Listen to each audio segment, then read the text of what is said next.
All right. So, Mike, a little bit slower, easier today. It's a little bit of review. Maybe get out of here a little bit early. Um, so we kind of finished up last week on thinking about doing different functional forms, whether or not this was like adding squared, cube terms, looking at log linear versus linear log relationships. So I've got about half of the problem sets graded. The rest of them should be done, hoping by Thursday, if not by the end of the week for sure. So notice some reoccurring issues. One, I think we'll review some of it at the very beginning of the topics that we look at today. But we need to be careful about how we're comparing models. Also, reading the problem set questions carefully and actually making sure you're answering exactly everything that's asked. Some people were losing some kind of easy points there. Also, chat did a really bad job at this problem set. And I say that because when you're giving me answers about statistics and things we didn't talk about, I know you probably didn't come up with this off the top of your head. And it got a lot of stuff wrong. So people that were relying heavily on it, I could kind of tell. I mean, so you're going to see those scores and you might be upset, right? But I have to grade it as is, right? We're grading on the content material that we covered. And I probably have a long feel about AI at the end of class today that I've been ending my other classes with. But you got to be careful using these tools. It did a bad job at some of these questions. Okay. So that's where think about what we've talked about in class. Those do files I give you, there should be an example of something that we did in class that applies to every single problem I ask on that problem set, right? So you should have a roadmap or an example of how you would answer a question somewhere in those do files, okay? Additional to that, I just saw some kind of common mistakes that, like I said, we'll kind of cover as we progress throughout the material today. Also, I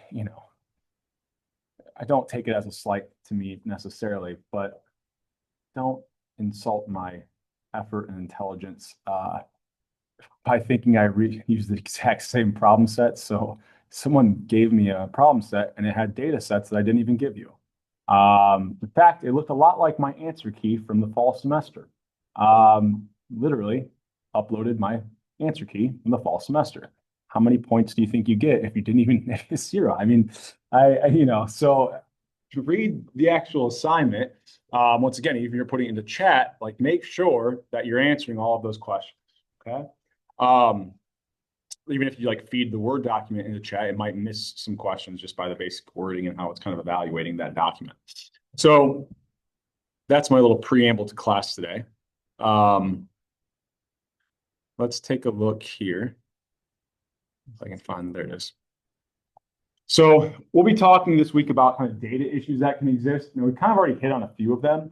We'll just think about them a little bit more intently. So the first thing we can kind of think about is we really have two threats. When we're running these regressions, even if we got the functional form correct, we're making sure we included as many additional controls as we have in our data.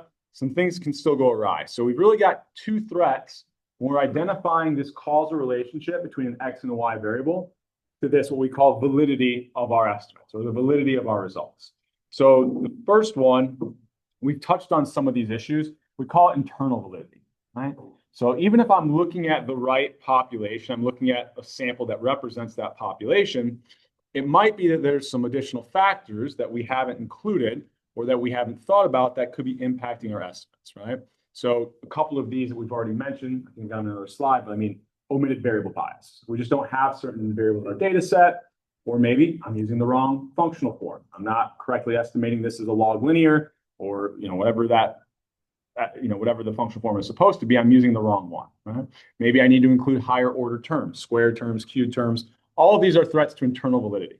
Okay, I'm using a sample that represents the population, but there's still issues that exist. Right? We've mainly been focusing on these up to this point. Now, I would say an easier one, but this is where I think we stray a little bit from this in this class until we get to this point, is what I would call external validity. So we have this sample data, but it may not be representative of the entire population. Okay, so I'll go through some examples of this here in a second. I think this will make a little bit of sense. But basically, external validity is how can I take the results I found from my regression and how can I apply it to the entire population? Because my data is always only over a sample, only over a sample. Right? So I've got something in here. I'll use a different relationship, which I think is better. So if we have threats to external validity, we can think about maybe the sample I'm looking at looks very different in the population. In fact, maybe I have separate groups for which estimating this relationship would look very different. Okay. So maybe one population's results doesn't kind of translate to another. Okay. So maybe an example like this, if I was looking at the impact of a dummy variable, just gender on wages, that might look very different in the United States if I was using a sample data from the US as compared to if I was using it from Namibia. All right? These are two very different populations. And if my sample data only has workers in the US labor market, my results, I can't really make any statements about what that would look like in Namibia. They're two very different populations. I only have a sample coming from one of those. Okay? So comparing across populations becomes something that we need to really not do, right? Or be able to identify, otherwise we have this external validity threat. Sometimes it's difference in settings, right? So I think about, what is the impact of an ad campaign or the amount of money that alcohol companies are putting into their ads? What impact might that have on IU students, right? In terms of how many drinks they buy from that company compared to if I'm doing that at BYU. So if you're not aware, BYU is a Mormon institution. They're not supposed to drink, right? So I might think that at IU, these ad campaigns are having a significant increase. So I might go to those companies and say, look, start putting more money into that, these ad campaigns in Utah around BYU, and you'll see a similar increase. Well, no, these are very different populations, right? So we need to make sure that we're thinking about these differences of populations. Well, now here, it's not necessarily a different population because we have college students in both scenarios, but it's a different setting, right? Indiana University versus BYU. So even if you think the population is the same, college students, right, it may depend on what setting they're in. We have some kind of ways around this, but it's difficult. So I'll kind of give you it's really pretty not crazy to think about here. But let's say, why is this not focusing? Let's see if I can get this better. There we go. So really all external validity is saying is, I got another example I thought of earlier today. So let's say I'm looking at the number of hours studied, and I want to compare and contrast this between two different areas, right? So maybe I'm looking at the impact that has on someone's GPA. Here I'm going to be thinking about IU, and I drive by this every single day on the way to work, but Ivy Tech. Excuse me. So when I'm looking at my sample data, if I only have IU students, maybe I look at that number of hours studied. And initially, here's all my data points. Maybe it looks something like this.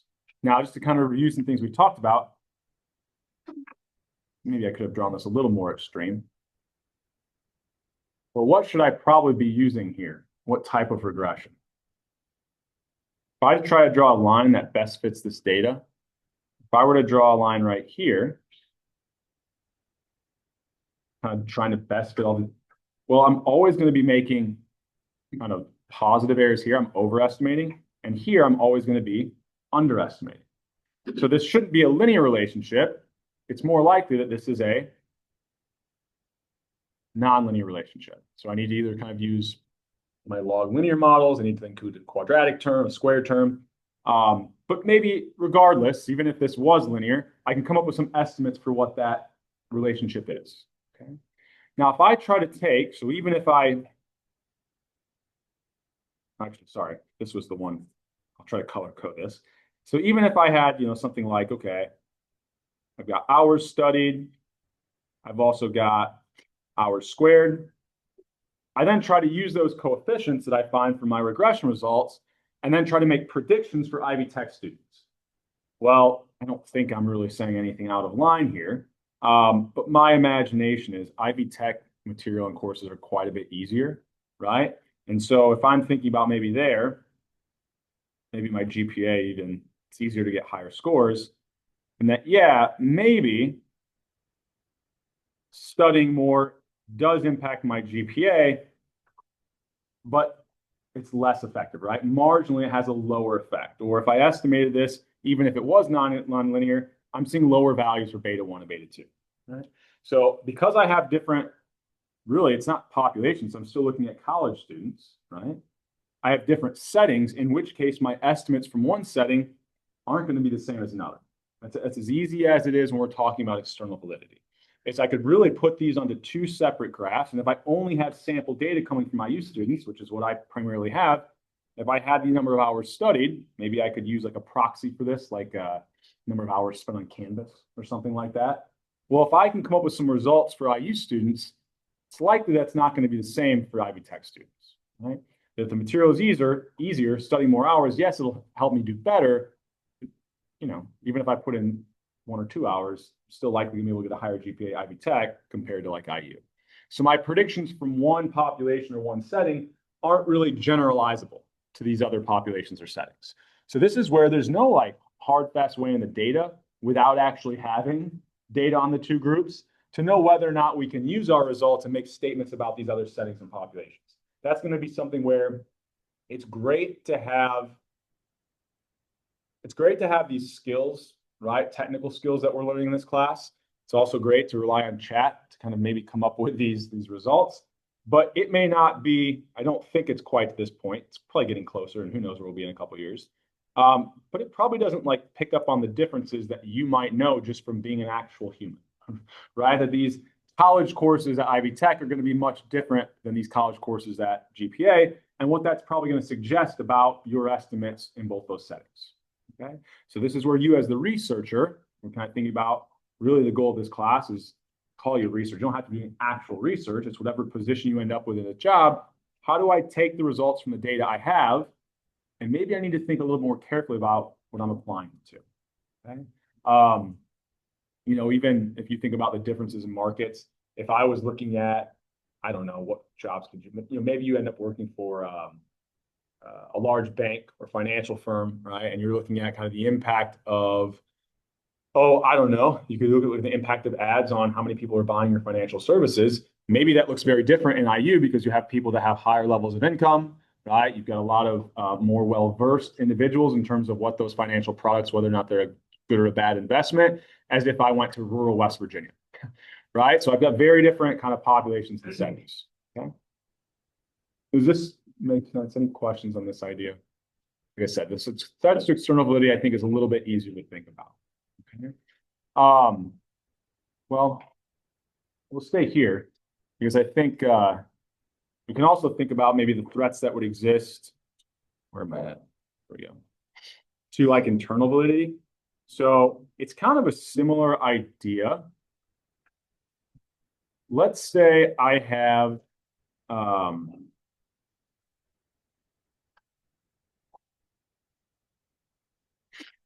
what did I want to do? We did last class. So I kind of already alluded to this, right? But let's say I had any X and Y variable. And I'll kind of do the reverse here even. So let's say this is a scatter plot of my data. Well, here, if I'm looking for my line of best fit to make these predictions for Y, looks pretty linear. Right? So if I incorrectly identify this relationship, like maybe I think that the impact of ad campaigns, the more dollars I throw in, the more of my product they buy. Well, that might be true, but it's maybe it always has this, every single dollar spent has the same additional effect. That's probably not the case. Intuitively, I'm like, well, I don't think that's true. I probably think that there's some actual kind of non-linearities here. If I were to estimate a nonlinear relationship, maybe I come up with predictions that kind of follow this quadratic line of best fit. And once again, for some values, I'm always going to be making negative errors. And then for some X values, I'm always making positive errors. Okay. So this would be a threat to internal validity. Because even though maybe I'm looking at the exact same populations, having the wrong functional form means that the estimates that I'm finding from this squared model doesn't actually fit the actual Y values the best. Right? It's the wrong functional form. Now you could go kind of either direction. I think I had an example earlier where I said you could be incorrectly estimating it as linear, even though it should be nonlinear, right? So we've really already hit on some of these like threats to internal validity. Misspecification of our functional form is just one of them, okay? What do I want to say here? Well, we'll stay here and then I kind of have more of a summary slide. And I think this will kind of maybe help with some of the errors I saw people making on those problem sets. So I've got a bunch of different models I can look at. And if I want to compare two models, so this could be, let's say, I want to compare the linear model to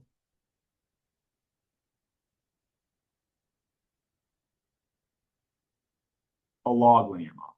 Okay. So what are some things that would tell me about which of these models is better? So you've got to be careful, right? So if a lot of you said, well, one thing I can look at is the adjusted R squared. Oops, let's write square here. Why can I not use that? So what does the adjusted R squared tell me?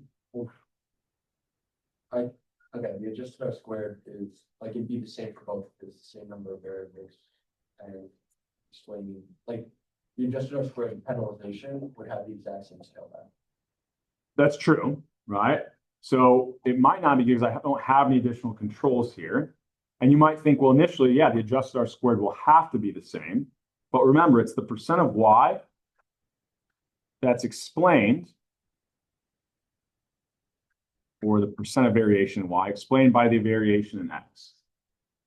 Well, if I'm comparing these two models, do I have the same dependent variable? One of them I'm actually looking at the variation in Y. One of them I'm looking at the variation in the natural log of Y. So the natural log is not a linear transformation, right? And so inherently when I take the natural log, I'm going to be changing the variation, not that exists in Y, but the variation, when I say Y here, what we're really thinking about, it's the variation, to be more technical, in my dependent variable. Right? So if I have different dependent variables, can I use the adjusted R squared or the R squared? No. Right? So the next thing that we have to rely on, if I can't use this, the next thing that we would kind of go to is, well, I can look at both of these models. One thing I could do, so I can only use this if my dependent variables are the same. Right? If they're not the same, what I have to kind of rely on is this test statistic and corresponding p-value of these estimates for beta 1 I find from both models. Okay?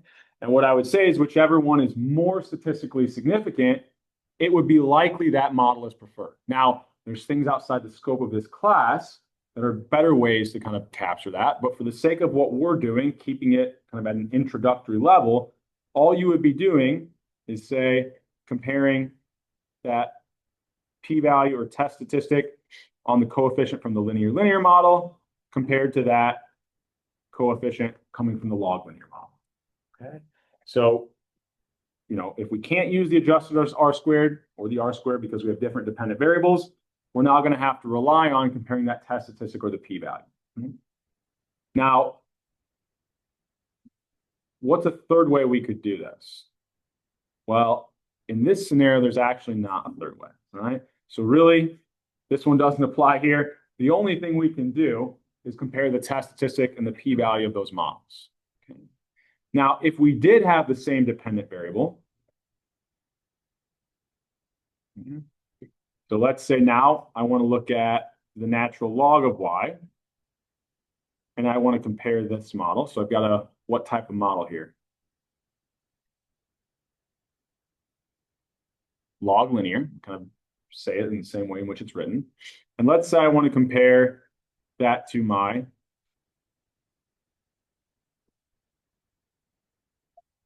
log model. Okay. Well, here, because I have the same dependent variable, right, I can actually compare my adjusted R squared, and this is where I didn't take off any points. It's probably always better to default to looking at the adjusted R squared. Now, you'll see why here in a second. But technically, I think what you were saying earlier is if my dependent variable is the same, what's the variation in my dependent variable in both cases? The exact same, right? So I don't have any additional variables that I added in. So my adjusted R squared,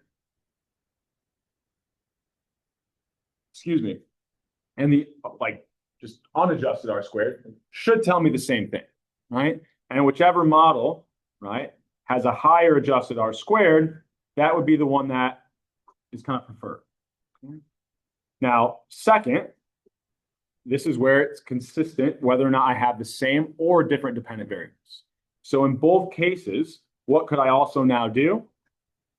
Compare that coefficient estimate from the log linear model to the estimate from my, log model, and whichever one has what. So when I compare these test statistics, what tells me if the model is better? If that test statistic is higher in absolute value.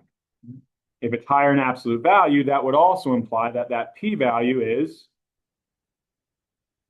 lower. So I can use either of those. And then we had one third kind of way we could do this here. What was something we ended kind of last week on? If I have these models, I could also use and here's where I hope I'm spelling this right. I can't remember if there's an A or if there's not in here, but Davidson-McKinnon test, okay? Now, when we run these tests, we said we run the first model, obtain the estimates for the predicted Y value, throw them into our second model. We then look at kind of whether or not that prediction has kind of has a statistically significant effect. So, for example, here, what would I be doing? I'd be taking that log linear model, and I would add in my estimates or my kind of predicted Y variable, which is now the natural log of Y, but from my other model. Okay. And then I would also look at, okay, run my log model, but add in those estimates that came from my log linear model. Now, if I do this, this is where I think a lot of people kind of got a little bit mixed up here. I'm not comparing my R squareds here, right? So usually what's helpful is in one of these models, maybe I can reject that the prediction had any impact on Y or my dependent variable. And for one of them, I might fail to reject. That's an easy scenario because if I reject that the predictions have no effect, that should be the model I'm using. The problem exists, let's say, that the estimates I get from my log model, when I threw it into my log linear, I don't know, let's just say these had a p-value of 0.03. And when I run the other test, my predictions coming from the log linear also resulted in a p-value that led me to rejecting the null. And at our conventional levels, it was at the same levels, 90 and 95%. If this was the scenario, what did I say was the tiebreaker? It's not inconclusive, right? Our tiebreaker was if I can reject the null for both, which one would I go with? The one that is more statistically significant, which would be the one that has a lower p-value. If it has a lower p-value, that would also mean that it has a higher test statistic. So I think I gave you an example in one of those problems where they both had p-values that looked like 0, right? That can happen because if the p-values are both really, really small, I can't make any differentiation to like third decimal. But if it always tells me the test statistic of my regression output. So even if the p-values look the same, I can always then compare my test statistics, right? Whichever one has the higher test statistic, that would be the model that I prefer, right? And I should say, whichever model's predictions have the highest test statistic, that would be the model I prefer, okay? Any questions on that? Left this off a little bit here. Okay. All right. And then kind of another summary. Once again, I'm doing a little bit of review today, so kind of come into play here in a second. And this one we didn't do last week, but you could do this. Okay, so I'm just kind of throwing in an additional thing building off of last week. Let's say I wanted to predict Y, and I'm using the natural log of X. Okay. And then over here, I want to predict Y. But in both scenarios, I say, okay, sorry, I'm going to rewrite this. I'm talking and trying to write. Let's say in both scenarios, I think there's something that's not linear, right? So I try this linear log model. I then try a quadratic, my squared model, right? Well, here, I can compare my R squared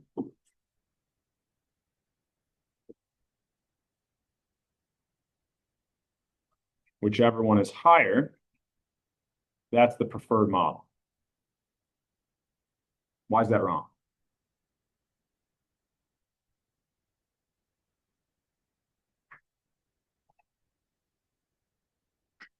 So what's definitely going to happen?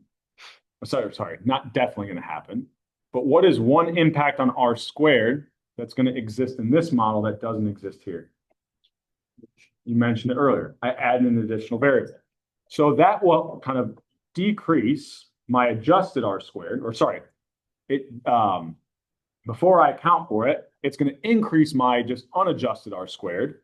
And even if this was not as good of a model, like maybe it doesn't explain as much variation, the fact that I added a second variable is going to have an influence there. And so my adjusted R squared accounts for that. So what I actually want to be comparing, if I ever have two models that have different numbers of variation, even if that's adding an additional variable to capture that relationship, I can't compare my R squared like I could before. Now I have to only rely on my adjusted R squared. Okay. Now I can do that because what? Both of these models have the same dependent variable. Okay. And then I could go through a similar thing. We didn't go through an example, but you could technically run a Davidson-McKinnon test here, right? It'd be the same process. It's just that instead of like the log, and log linear, I'd have what? Linear log estimates, and I'd have squared model estimates. Okay. And then, we could also compare the test statistics here, but that's a little bit more difficult because why? I've now got two tests. I actually can't do that. Right? There's no way to compare individual test statistics because by adding an additional variable, I now have two coefficients that capture that relationship as opposed to one. Okay. Any questions on this idea? Like I said, this is kind of just something adding in, thinking about these principles. And then so technically here, I could run my Davidson-McKinnon test as well. I probably wouldn't push you this far like on the exam since we didn't cover it. But I think just seeing the mistakes that I'm making to help kind of give a more heuristic view of what we're doing here, hopefully this is somewhat helpful in kind of reviewing this, okay? Any questions on this before we jump back to the slides? Okay, so I'm trying to go a little bit slower here today. So if we're thinking about internal validity, not only are we like concerned with the size of the estimate we're coming up with for that causal relationship, but we're also worried about maybe it's not just the size, but the statistical significance, right? Or the kind of standard errors that we're looking at, right? So even if we have a coefficient estimate that's unbiased, right, we can still see one that has the wrong statistical significance. So what are some things that we talked about that can result in this? Well, omitted variables in this functional form, that's what's going to cause our estimate to be wrong. What will not cause our estimate to necessarily be wrong, but will cause our statistical significance to be wrong, as we said, if we had heteroscedasticity in our error term, we had a pretty easy solution to that. It's just throwing in that robust command, right? We're not going to dive into exactly what that does in this class. We just know that it solves this heteroscedasticity problem. heteroscedasticity problem. So we've really already touched on a lot of these. Now, here's something where we want to think a little bit harder about that omitted variable bias, okay? So when we have this omitted variable bias, if I don't have the data, right, all I can do is identify what that estimate is and think about where might this bias, what other variables am I omitting that I should be including? Well, if I have the data, I can just include those into my regression, and that difference in those estimates, that's the amount of the bias that I removed, right? We've kind of already looked at this. The problem is, what if I don't think this variable is, or I don't have that variable that I think is important, right? Well, I can put a sign to the bias. We kind of already talked about that. And, hopefully, right, if I'm trying to find a positive effect, if that bias causes me to be closer to zero, well, then if I do find a positive statistically significant effect, I'm like, yeah, I know this is the effect, but this is like, the effect actually is likely larger because I haven't eliminated that omitted variable bias. Now, if it's biased too much in one direction, maybe I find a negative effect when in fact it should be positive. This is why if I don't have the data, I can't really make any statements, right? I might be concerned with the results I'm seeing. Now, we'll talk about so a little bit next week, and then the following week, we're going to be looking at two strategies where we can resolve this omitted variable bias issue. But because we're going to be looking at the next couple weeks, I want to make sure we revisit it, and it actually will kind of play a role in some stuff that we're going to talk about today and on Thursday. So as a reminder, if we run a regression and we have this important omitted variable, so this was just, I run my regression, I only have data on this first variable. We said the estimate that we see will include the true effect, but if I did have data on this second variable, it would be the estimate I would have found times the covariance between the variable I included, the variable I excluded, and the variance of the variable I included. Okay? So we already talked about how I could put a sign to this omitted variable bias. There's something that we didn't quite think about earlier, just kind of push this one step further. What types of omitted variables should we be the most concerned with?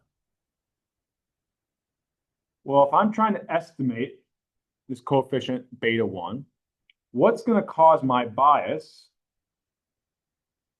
Throw that marker away. What's going to cause my bias here to be smaller or lower? So if I think about the size of the effect of that omitted variable, so maybe I think about, what is the, maybe I go back to my BYU example.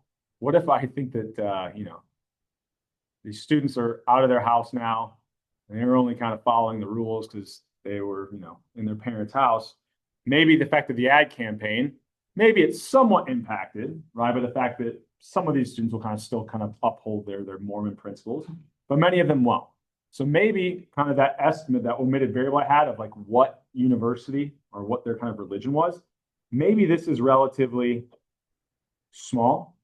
So if that omitted variable wouldn't have had a very large impact on Y, what's going to be true? That's going to cause my bias to be lower. So if the omitted variable that I think matters, if I don't think it matters that much, or I don't think it's going to predict that much change in my Y variable, I don't have to be as concerned about it. Okay. Well, there's some other things that would kind of change this. So let's say the covariance between these two variables. Even though I might think they have some relationship, right, that they might be positively or negatively correlated, if it's not a strong relationship, so let's say it's close to zero or a very weak relationship, what's going to happen to my bias? It's going to be a lot smaller. And then this is kind of a weird one to think about. But regardless of what the effect of that omitted variable is and that omitted variable's relationship with X, what is something else that would cause this bias to get smaller? If the variance of the variable I included was really high. Right? So if I have a variable of interest and the variance is really high, that's going to cause my bias also to be much lower. So I want to think through this omitted variable and think about the variation that exists in the variable I'm interested in. And all of those things would kind of tell me, should I be really concerned about this bias or should I not? You can think about, I think I'll have an example here in a second.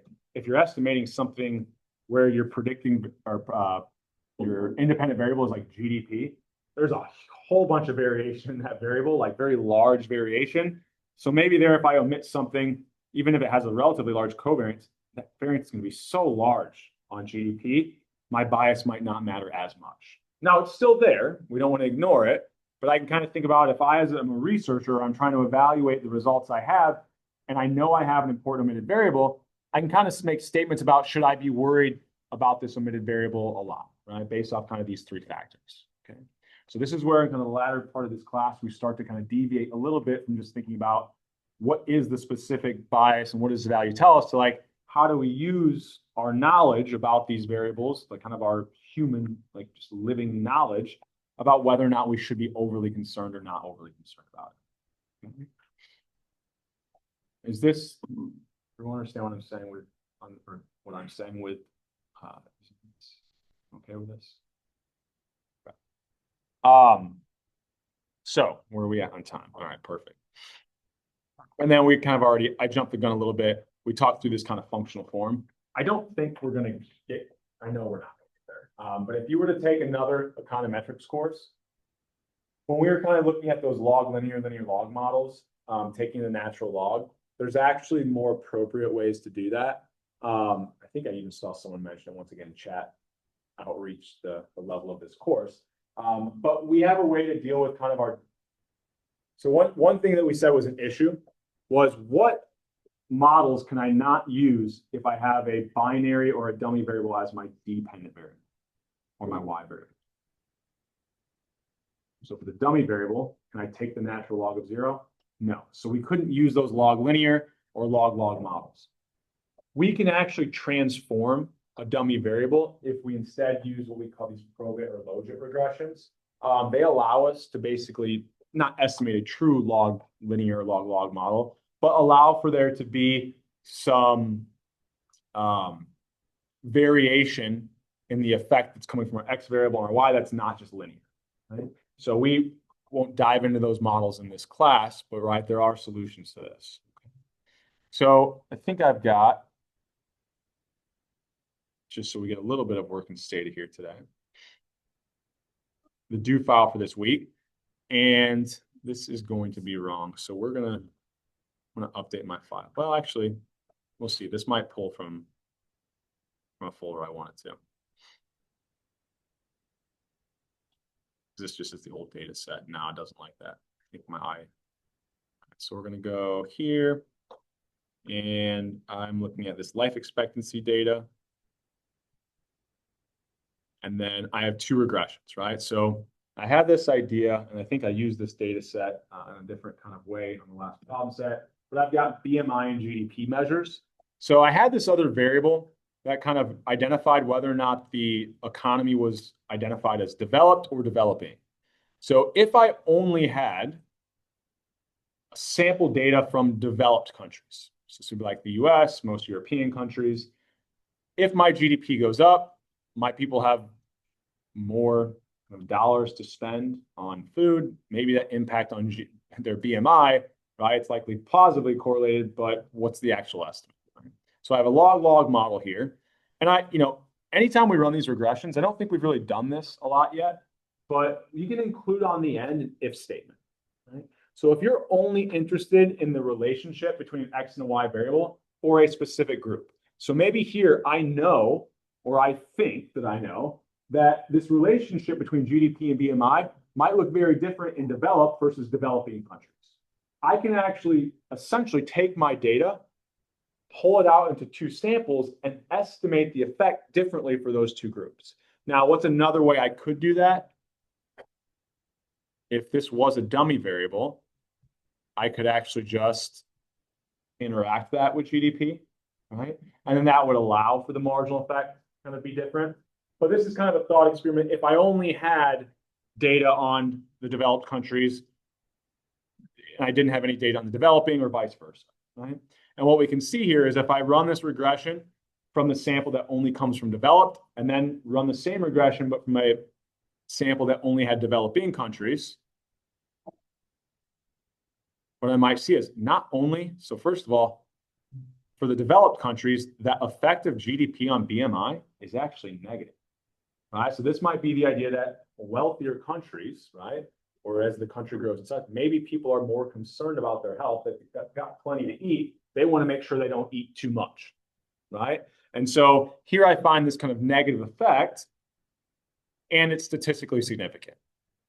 Whereas if I run this same model, same functional form, but for those developing countries, while it's not quite statistically significant, once again, we have our rules, but do I want to ignore this result? I mean, it's not statistically significant at the 90% level, but it is at the 88. How much of a difference does that make? I mean, you know, we have to set benchmarks somewhere, but this is really close. But here we find that the actual effect of having more money in a developing country, well, now people have more money. Food was scarce before potentially. And so now we actually see their BMIs go up, right? So this is just kind of a quick, easy way of thinking about my populations matter, right? This is my threat to kind of external validity. And I think we could do a similar thing looking at GDP and population. So just thinking about kind of some of these more macroeconomic. Well, here I find pretty similar estimates, right? So here my threat to external validity in terms of the effect of GDP on population wasn't that different. So sometimes we should worry about external validity. Sometimes we shouldn't. Right? Having more, money in both of these scenarios, the story would be here that if you have more money, do you think you're more or less likely to try to bring kids into the equation? Probably more likely, which causes population to go up. And that looks pretty similar across these two populations. Now, what threat to internal validity do I definitely have in these very basic regressions? I have one X variable. So what do I likely have in those estimates? A ton of omitted variable bias, right? There's probably a lot of controls that I really should be using here. So the next thing we're going to look at is measurement error. So before we kind of look at this in Stata, I'm just going to give you a little bit of a heads up. If you come down here, one thing we'll start doing next class is I'm going, where is that? Yeah, I'm going to run these like crazy simulations to prove some things to you. For now, we'll kind of keep it as basic as possible. And I'll do some things that aren't quite correct. So our values will be a little bit off as I try to show you evidence of this. But before we do it in Stata, we'll talk about just kind of the theoretical side of it. And I'm not going to expect you to do this math every time, but I am going to show you the math to kind of show you what the end result is. Okay. So when we look at data, like in that last data set, it's probably that my data is right. Like the OECD, like measuring GDP, measuring the average BMI in these countries, it's likely pretty accurate data. Now, when I'm looking at data where it's like coming from individuals or self-reported data, so self-reported alcohol consumption, self-reported, like, I don't know, use, hours at the gym or something like that. Well, this one's always, I think, a good one. What do you think most people likely do when you ask them about their alcohol consumption?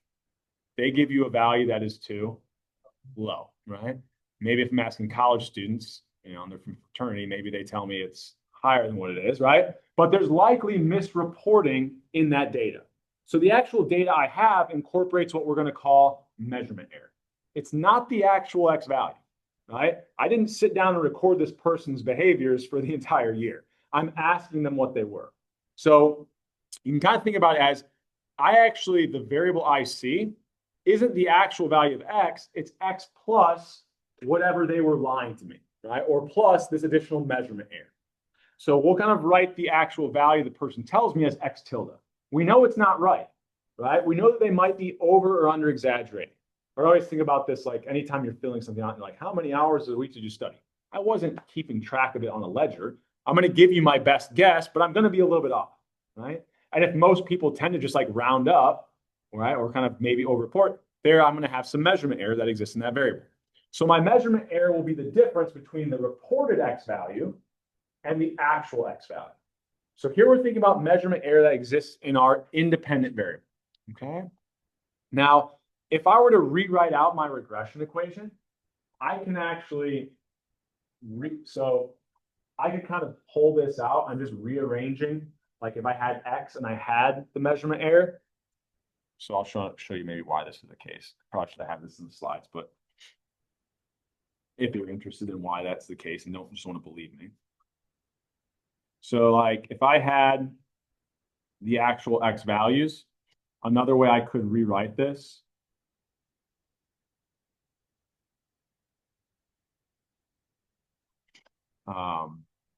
I want here, so I want to get you X tilde. So this would be like here I can include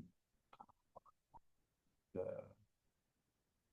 X plus so I want X tilde minus X, and then I want to subtract X tilde minus X. And if I kind of rearrange this, I could kind of call no, not what I want. I want my I want this, which is my measurement error. So an easier way to think about this is I now have beta 1 X minus my measurement error, which was this X tilde, plus that difference, right?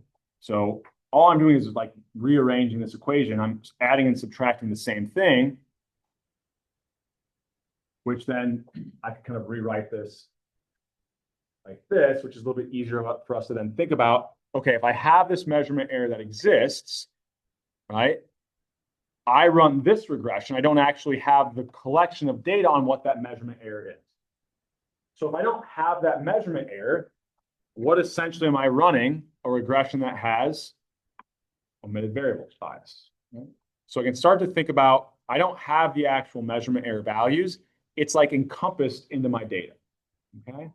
Now, this is an issue, right? So I can kind of think about what's in my error term now, this additional measurement error. Well, the problem is, what do we always assume in these models? The X values, conditional on the X values, the reported error, the errors that I'm making is always equal to 0. This is the idea of our line of best fit. The expected errors are not 0 if we were estimating a linear when we should be estimating a nonlinear. So here we now have this measurement error so that for different X values, maybe that measurement error looks different.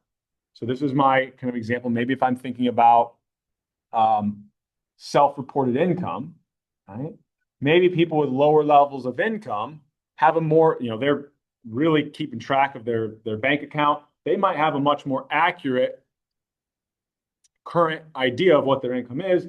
Whereas if I'm a millionaire, I don't know, 1.2, 1.4 million. That's a big difference, but I don't know the exact amount I currently have. And so there, the measurement error might depend on the level of income or the expected value of our error, which now includes also the measurement error, might be correlated with the self-reported values, right? Or the actual underlying X values. Good question or just making sure. So if my error term is correlated with my X values, that looks similar to what we talk about. Might have some heteroscedasticity, but it's a little bit different because it's not just the variation in our errors, it's the actual errors are correlated. So here our assumption is violated if we have measurement error that depends on those self-reported values. So here, I'm going to run through this. It's kind of interesting to look through the math, but we're not going to spend a ton of time kind of going through all of it, but just line by line, kind of interesting to see how sometimes we can get to these end results. So if I run this regression and I had the actual X values, right? Well, I can rewrite that as the self-reported values minus my error, right? Because self-reported contains that measurement error. If I then subtract it out, I just be left with the original X values I actually wanted. So once again, just rewriting this equation, adding and subtracting the same value, nothing should change. I then kind of distribute this beta 1 just to rewrite it this way. I could then think about if I don't have information on this error, it gets like pulled into my error term. I can't actually observe what this measurement error is. So when I then run this regression, right, the actual estimate I see will be biased. It includes the true effect, but also the covariance of those self-reported values with my error term. Well, my error term U now includes just our original error plus that measurement error and the effect that measurement error would have. And then divided by kind of our variance, right? This is just kind of typically how we're always kind of writing If we think about going back like that, omitted variable bias. I then can think about, I can break this down into components. I can say, what is the impact of X plus my error term, which was just the self-reported values, with negative beta 1 and my error term, because I know the covariance of X with my error term, the original error, not the measurement error, should be equal to 0. So that drops out. What I then have is, okay, the covariance of X plus my error term with the actual error, well, those are definitely going to be correlated, right? I mean, the error term correlated with the error term. What you'll end up with is you actually have the variance of that error term, right? The covariance of the variable with itself, when we looked at those covariance matrices, what was on the diagonals? The covariance of X with itself is always the variance of X. So here the covariance of X with the error term, once again, the expected value of X in error term is 0, so that goes away. But the expected value of the measurement error with itself is the variance of the measurement error. So we've got the variance of our measurement error, and there was a negative beta 1 in front of it, so that kind of gets thrown in here.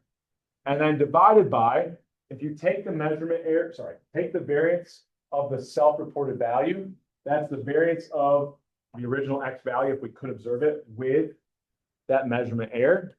So anytime you want to have the variance of two variables added together, that's the variance of one variable plus the variance of the other, plus the covariance of those two. But what is the covariance of the original X values with the measurement error?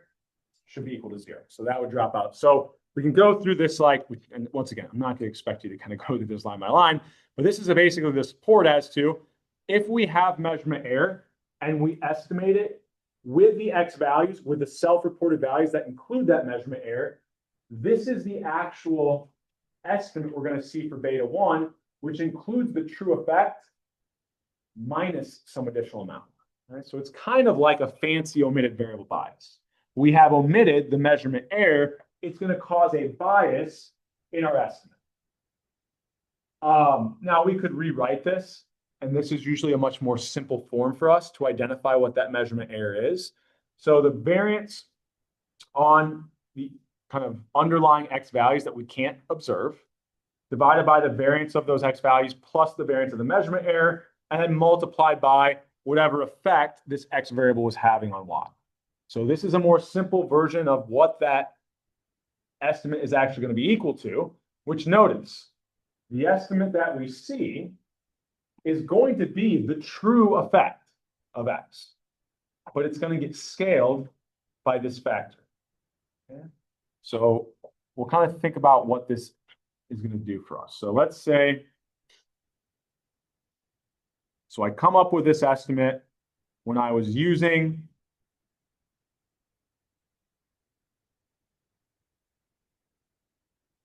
sorry, I'm going to write and then talk. I'll kind of call this ME, just to kind of make sure we know we're looking at the variance of the measurement error here. Okay.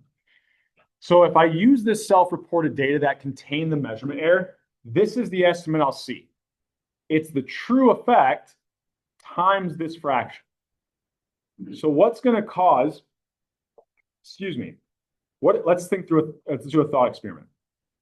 Let's say I have no measurement error. What would the variance of my measurement error be?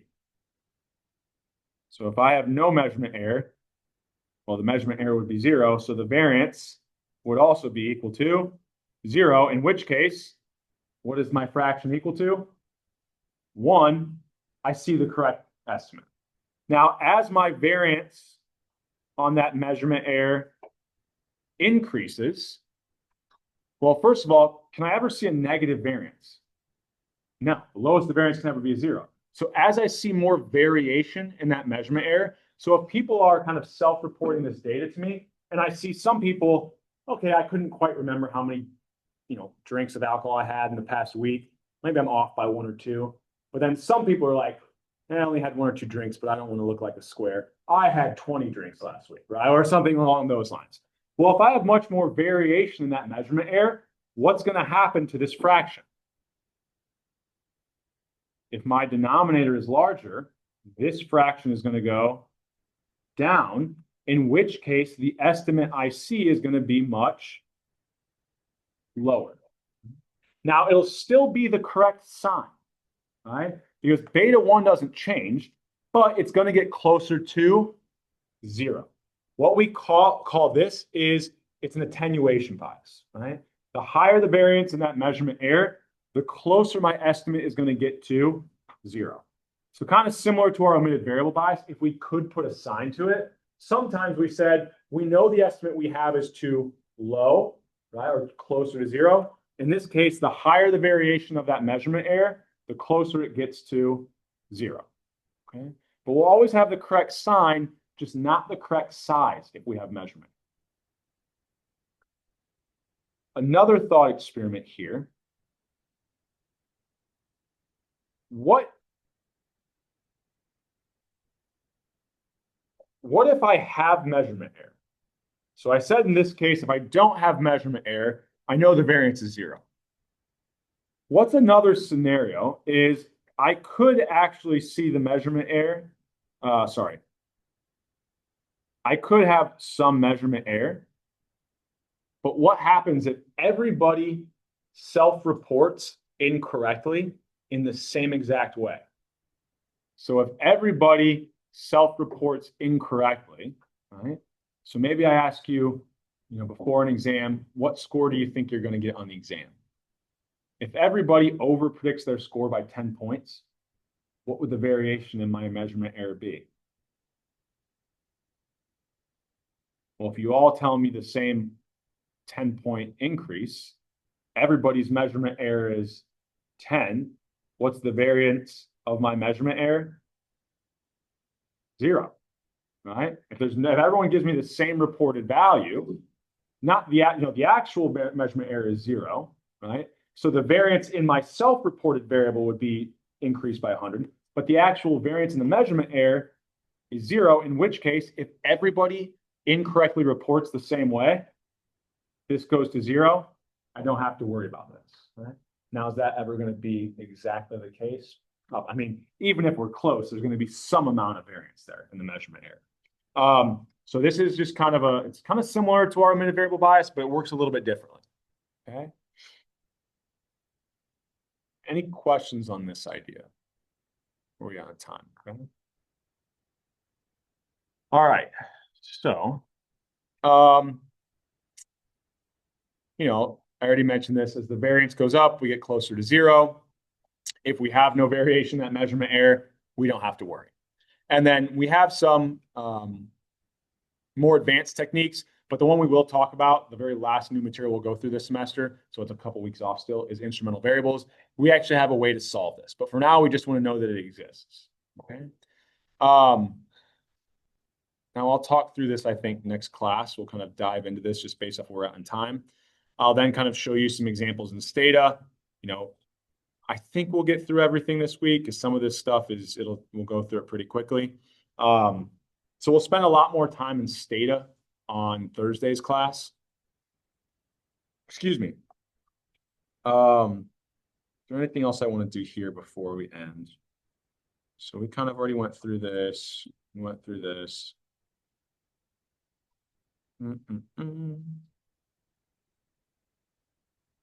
So this is just so we don't waste, and we shouldn't say waste time on it. But the idea of classical measurement error is going to be the idea that our actual X values aren't correlated with that measurement error. So this would be the idea, kind of like I said before, if I'm asking people how many days or how many hours a week do you study? We don't exactly keep track of it. And, maybe you just go, I tell you the number that I can best remember, but nobody's like maliciously inflating it or deflating it. Like they're trying to give you the correct answer. They just can't remember, right? And so if there's no covariance between the actual number of hours studied and what this measurement error is, that covariance goes to 0. We don't have to worry about this as much. Now, if it's non-classical, right, there for different values of X, this was like my, my income example and kind of how much income you're making. Well, there, if the variance of that measurement error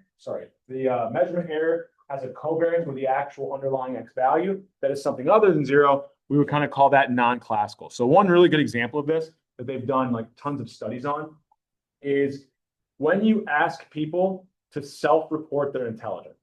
So I don't know, tell me what your IQ is, or on a scale of 0 to 10, how do you think, or where in the distribution of IQ do you think you fall?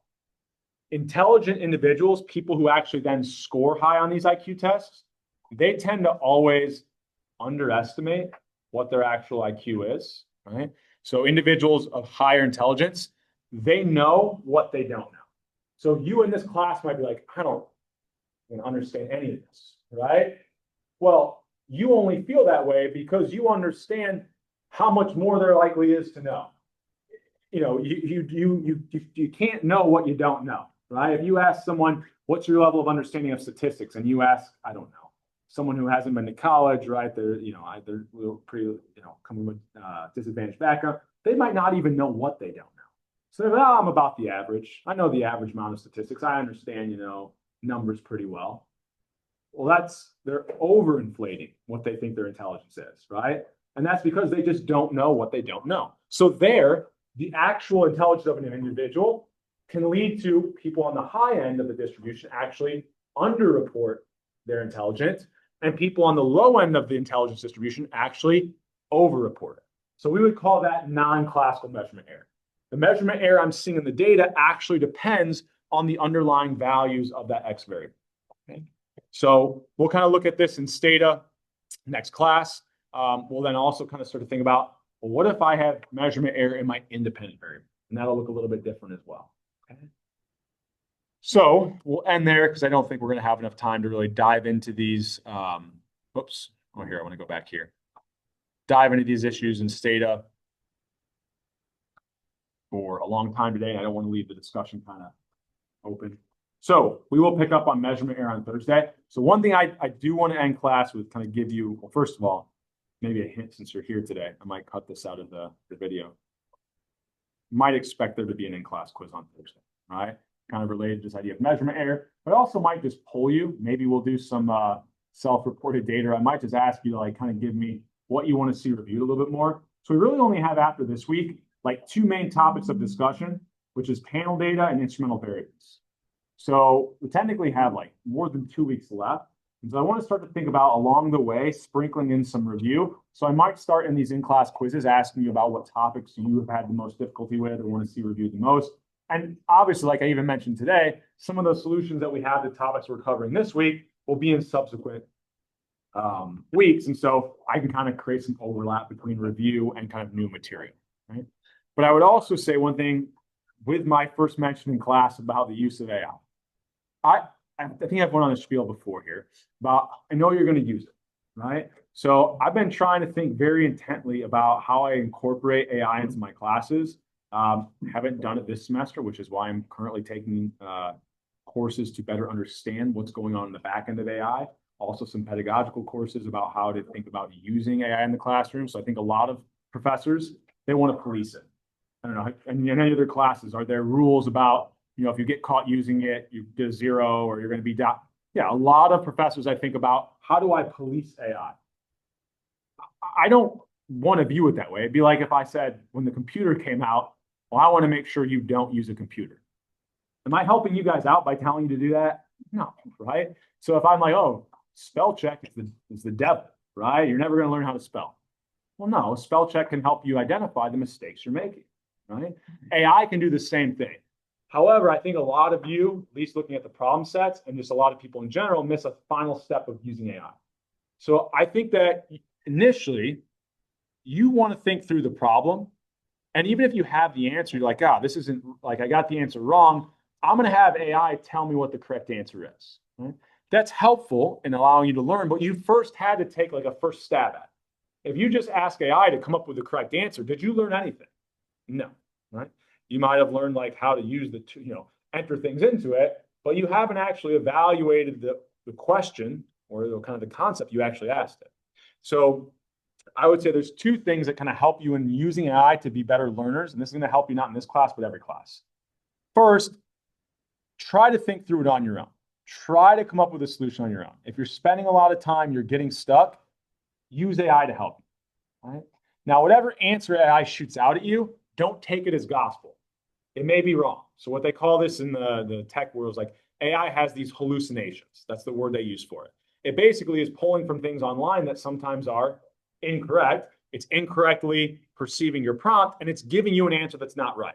So even though it spits out an answer at you, like it did for some of your problem sets, another step that you need to make sure you're doing is evaluate AI's answer. That means you're using your knowledge to like look at what it might have gotten obviously wrong, which is then helping you learn those concepts as well. So it's improving your learning. Also, when you look at these AI responses, a very quick overview of them, if you have any amount of like knowledge in that area, you can see where it's getting things right or wrong. Like if it's mentioning statistics that we didn't mention in class, then in the context for answering the questions in this class, should you be using those? No, it's likely something at a higher level, right? So, and even if it gives you statistics that we're talking about, it sometimes just makes egregious errors because it has these hallucinations, right? And that's really what you want to be able to do with AI, is be able to use it as a tool to like save you time, right? Or to help you understand why you're getting something incorrect. But part of it is evaluating the response you're getting. That's going to help you identify very easy mistakes it makes. And in the real world, what do? Well, if I have some knowledge and I'm just trying to use it to save time, I even know the answer, but I just don't want to do all this repetition. Well, then if I see, very easy mistake that it made based off of my knowledge, what do I need to do? If I know it's giving me the wrong answer, what's a way I can make sure I'm getting a little bit more specific with it? Update my prompts. Be more specific with my prompts, right? So for example, if I ask it something about like, I don't know, measurement, what bias does measurement error cause in my causal effect relationship in a linear regression? Well, maybe it's just pulling and it uses this term of measurement error, and it might just default to thinking about classical measurement error. Well, there's very different, right? So you might look at its response like it causes no bias. Well, that's not true. Where we like just from today, you're like, oh, that doesn't make any sense. We talked about all this bias existing. Oh, I need to update my prompt to say, what would the bias be if I was looking at non-classical measurement error, right? So even in kind of evaluating as responses, it allows you not to have to even think through the whole thing on your own again, but it allows you to like, oh, it's obviously getting something wrong here. I need to be a little more specific in my prompt. And this is what you're going to do once you're out there in the real world. I imagine, right? Like this is going to, everyone has to start doing. It was just like back in the day, like, am I going to sit down as an accountant and do all of my ledgers by hand as soon as there's a computer? No, I need to learn how to use this computer. And initially, I'm sure the data that, or the programs that existed for accounting probably has some bugs in them, right? And if I was a good accountant, I could use that computer to save me time, but identify what those bugs were, then have the tech people helping to kind of resolve those issues. So that's my AI spiel. I'm really like, I like teaching, but I'm not also like, I know you guys are here for a reason, right? Why are you all here? You want to get good jobs that pay higher money, right? Or jobs that you like, right? Maybe your utility doesn't come from money. Maybe it comes from doing something you enjoy, right? But the goal of getting those jobs and keeping your jobs at this point, it's just like back when computers came out. You got to learn how to use these new tools. Otherwise, you're going to be at a competitive disadvantage. You don't want to be on that end of things, okay? I think as a econ majors, you can maybe appreciate some of that. So, I went through my long-winded thing. So thank you for listening to me. Trying to help you guys out, but we will see you on Thursday.